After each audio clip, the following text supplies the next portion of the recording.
Some of you might have heard the term co-op before, and some of you might have not. But anyways, listen up because we hope you become experts. A cooperative organization is a somewhat informal organization run and owned by multiple members who usually serve for local purposes within their local community. Most often, there is no limit as to who may join the co-op, as long as they have put their share into the organization beforehand, and then must be accepted by the members using a democratic system.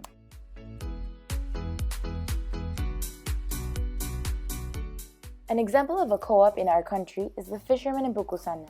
Fishermen and other workers in Pucusana form a co-op where some of these members are the actual fishermen, others make the instruments for fishing, others repair damaged fishing boats, and then the product is sold. All of them form a co-op and give something, rather money, or for example a slipway where they fix boats and then all will receive an equal part of the profit the product sold, which in this case is fish. In a cooperative, decisions are made democratically. Every worker and owner, which is the same in this case, participates in the decisions made, and all workers' decisions and opinions are heard, considered, and then decided to whenever they come to consensus. Co-ops work to serve the community but mainly make an equal profit for all the shareholders, because most shareholders have placed equal shares into the organization. In some cases, however, the share amount has to be similar, but not necessarily equal, in which he or she who has invested a higher amount of money will have a higher profit than another shareholder who invested a lesser amount. In other words, the members' profits are based on the proportion of their shares.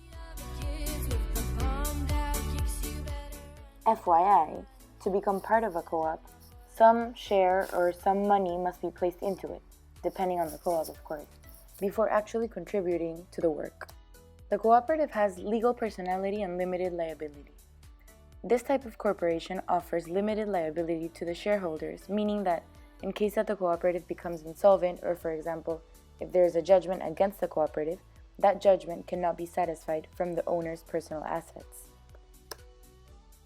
Cooperatives are in the public sector because as long as the people interested have money to place into the organization, there is no restriction as to who can join other than being accepted by the current members after showing your interest in the co-op.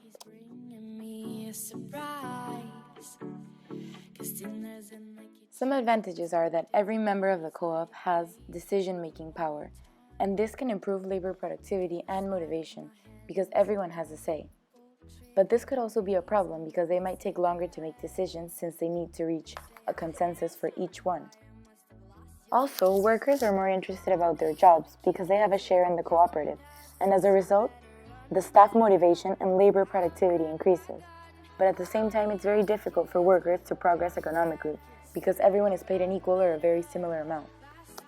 Another positive aspect is that there tends to be public support because customers and people in general believe in their causes, so they want to help them succeed.